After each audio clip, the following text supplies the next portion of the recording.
Dahshatli fojia. Sherlarga yem bo'lgan qorovul haqida yana bir shoshilinch ma'lumot e'lon qilindi.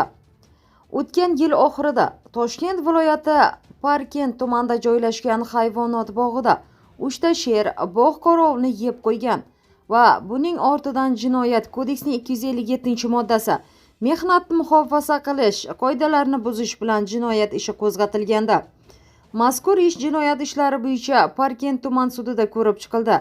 Sud hukmi bilan Lion Park xususiy hayvonot bog'i rahbari Jinoyat kodeksining 257-moddasi mehnatni muhofaza qilish qoidalarini buzish ikkinchi qismi A bandida nazarda tutilgan jinoyatni sodir etishda aybdor deb topildi. Unga 3 yil muddatga ozodlikni cheklash jazosi tayinlandi va sud zalida qamoqdan ozod qilindi.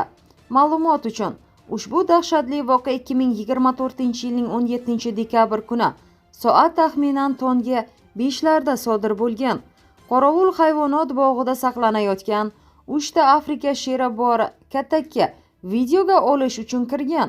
Oqibatda yirtqichlar qorovulga hujum qilgan va uni o'ldirib, yemish sifatida tana a'zolarini iste'mol qilishgan. Mazkur holat hayvonot bog'i xodimlari tomonidan soat 9 larda aniqlanib, 2 ta sher uxlatuvchi dori vositalari qo'llanilgan holda katakka qaytarilgan. Bitta sher mahalliy ovchi tomonidan otib o'ldirilgan.